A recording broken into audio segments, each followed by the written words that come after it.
back. I hope everybody's having a great day, and as always, an awesome weekend. We're going to be discussing the C7 ZR1 and the C8 2023 Z06. With the attainability of the Z06 being so difficult, many of you guys are thinking about maybe holding off and getting something else, or maybe you found out you're just not getting your allocation and you want to choose something else. I think some people have forgot about the C7 ZR1. So we're going to be talking about both platforms. The discussion might be, hey, is this car better than the Z06? That's a very sensitive subject, but we can discuss that as well and see what our conclusion is going to be. And if you guys are interested in anything about my 2021 C8, again, it's the 3LT, I'll put links in the description below, or you guys can just hop through the channel. And if you do like this content, do me a huge favor, hit that thumbs up, like, share, and subscribe. It does help the YouTube algorithm dramatically to share my videos, so it would be greatly appreciated. So starting off with the C7 ZR1, this car was introduced in 2019 as a new platform for C7s. It started off right around 140, fully spec'd out, okay? And you could get it back then. I mean, yeah, you probably had to wait, but nowhere near like the difficulties of the Z06, which is for variable reasons, right? There's many reasons why that's taking place. So this car back then was introduced, 0 to 60 was right around 3 seconds, maybe faster if the car would hook. The quarter mile was right around high 10s, again, if the car would hook. This platform had the motor in the front, and it was not a rear engine for anybody that did not know. Horsepower is about 750 horsepower, and then the car weighed right around 3,600 pounds and some change. This was an amazing car. As far as track times of the Nürburgring, I want to say, if I can even pronounce that word right, so correct me if I didn't. Actually, I didn't. The track time in that particular track, I believe, was somewhere in the low 7s. The Z06 for 2023, they have not released their track time as of yet. For some people, that is very important, right? For Chevy to claim this is the best Corvette they've ever built, in my opinion, it would have to beat the track time of the ZR1. We know as of now, the top speed is not beating the ZR1. I think the top speed of the ZR1 for 2019 is right around 212, and we understand that the top speed, they're going back and forth, official, not official, but the Z06 is right around 180s, high 180s, maybe 190s. I have a hard time believing it's not up 200. That's just me. And guys, correct me if I'm wrong on any of this information, but this is what I understand. Back to the ZR1, that platform is highly modified, right? You can modify that platform with no problems. You can contact LMR out in Texas. They have a whole package you can order right away. These cars are driving around 1,000 horsepower plus, you know, with no problems. Obviously, if you go crazy on the car and, you know, misdrive the car, you're gonna have problems. But in general, these cars are very reliable at 1,000 horsepower. And the modifications are pretty simple. We don't know what the Z06 is going to be. With a flat plane crank, there might be a lot of problems as far as modifications. I only say that because everybody else has tried to have a flat plane crank and modify it with twin turbos and stuff like that. They've had a hell of a time, let alone just have the car be stable and reliable. Ford with the GT350s had a lot of problems. So in my opinion, at least when the Z06 first comes out and people start driving them a lot, I think it's going to be a little more difficult than people think it's going to be to modify these platforms. So again, the ZR1, I know it's been out for a while, but even from the very beginning, you can modify these cars and just, you know, go at it. Now, with the new ECUs in these C8 platforms, like in my case, I have a 2021 C8 and a 3LT, these ECUs are very hard to tune. So they're using a lot of piggyback systems. I would assume in the Z06 is going to be the same thing. If they do start tuning these cars when they first come out, they're going to have a piggyback. I can't imagine they're going to break that ECU right away. And it is a sensitive subject for many of you, including myself, because I was on the list for the Z06.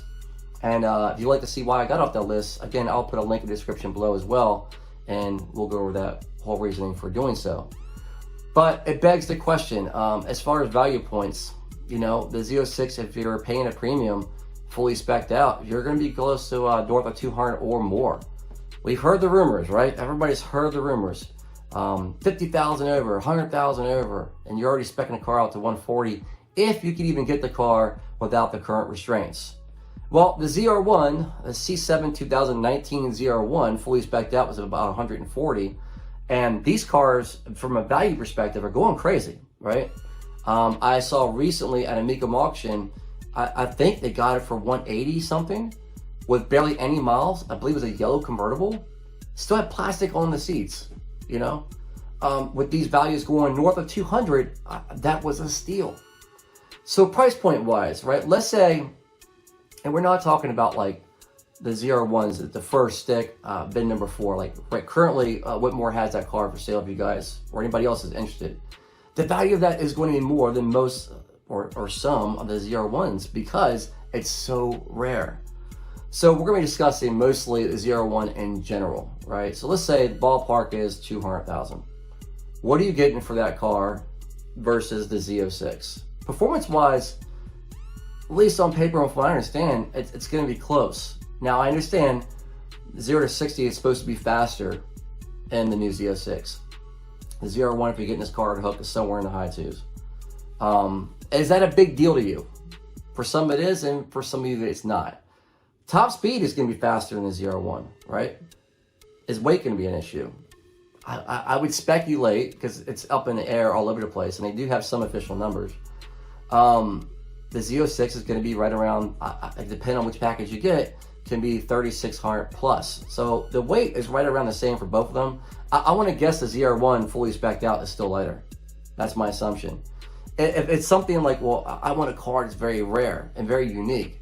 The ZR1s are rare, and in my opinion, they are unique. And they're also, in my opinion, it is a supercar to me.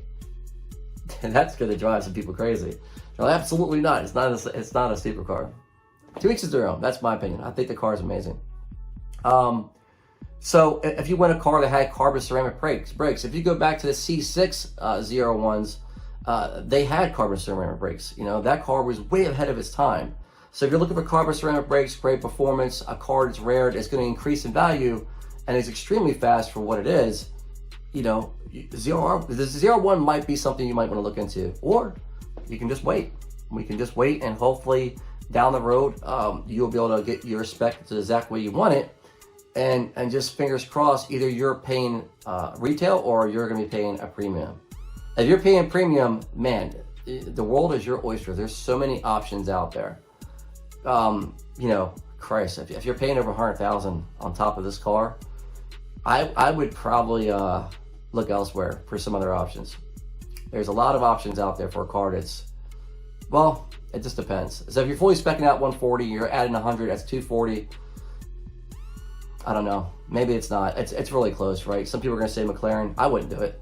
I wouldn't go the route of a 570S, which is not going to be as fast. That's a subject for a different time. But let's stick with the ZR1.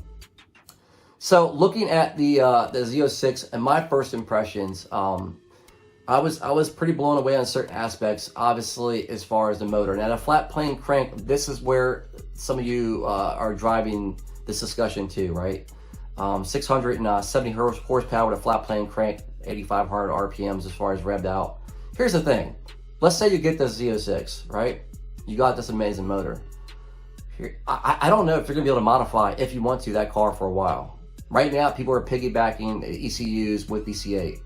And they're doing a heck of a job, right? The clutch packs have to be, you know, upgraded as well. I would assume if you go any further on that Z06, clutch packs will have to be increased, which is typical, right? For most cars, transmissions, clutch packs, what have you, depending on your power level. But that ECU, having somebody piggyback off on it, tuning it correctly, is going to be something you're really going to have to look into. The ZR1 right now, you can just call it LMR right up, and you can just get a package, 1,000 horsepower, and this car is reliable. You can run the heck out of it and still drive it on weekends. And for the most part, depending on how you drive it, you shouldn't have too many problems. We have no idea how this flat plane crank is going to react. Chevy had their chance with the GT350, and they had some problems. I'm sorry, Chevy. Woo-hoo-hoo, man, we just said that, didn't we? We as in I meant Ford. Guys, forgive me. I love Ford too. Yeah, so Ford had their chance with the GT350. I believe they might have corrected it throughout the later years of that GT350 platform, but it's not easy. The vibrations levels on these flat plane cranks is pretty insane. So, you know, if you want something right off the bat that you're gonna be able to modify and get some crazy horsepower right off the bat, if you can obtain this car at a reasonable price, and reasonable is going to be subjective to some, the ZR1 might be your way to go, because you can literally just ship that car to LMR or whoever you choose, get a full package and have it come right back. Now, there's plenty of people on YouTube that have these ZR1s that are modified and are just killing it out in the street. Obviously, the Z06 is a new platform we will see. You're not seeing a whole lot of C8s currently that are crazy horsepower, that are out racing the streets of Texas and everywhere else left and right. It's that's the only handful out there that are doing it reliable, right? And a reliable means of the car is going to be going down the track A to B and hitting passes back to back to back and making some very fast passes. There are some out there, don't get me wrong, and they're doing a heck of a job, but there's not a whole lot right now. So these are some things to think about when you're looking at the Z06 and maybe a different option.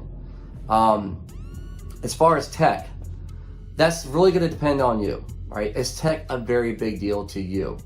Obviously, if you're looking for tech, then Z06 is the way to go, right? Because there's no comparison. There's no comparison between a tech that's in the Z06 compared to the ZR1. You're not going to have a front lift. You're not going to have blind spot detection.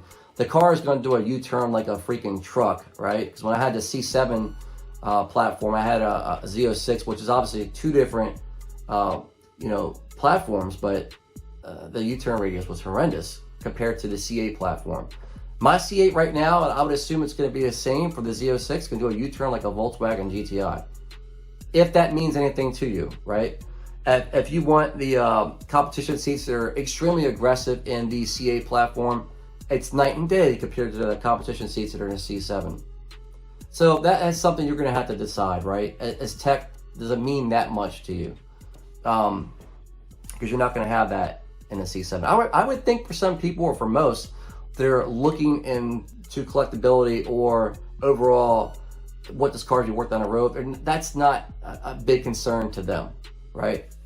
Now, for the enthusiasts out there that just want the cars, they love cars, and they plan on driving the Z06 a lot, it might mean a lot to you, right? That blind spot detection, the front lift, how the car does a U-turn, how the tires hold up, and dare I say, gas mileage.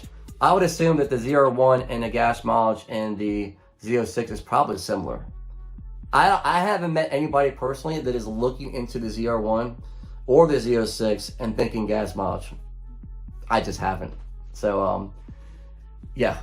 So these are some things to touch base on. So guys, let me know what you think. Do you think the overall package for the ZR1 C7 is still better than the C8, or do you think the C8 Z06 is better? If you own a ZR1, because I know a couple people that own ZR1s right now and they love them, they're not letting them go. Let me know what your thoughts are on this. I know some people thought about selling their ZR1s to get the Z06. Personally, I haven't met anybody who's done that. If you guys know anybody, let me know, or if you've done it, let me know. And do you regret it? I wouldn't do it.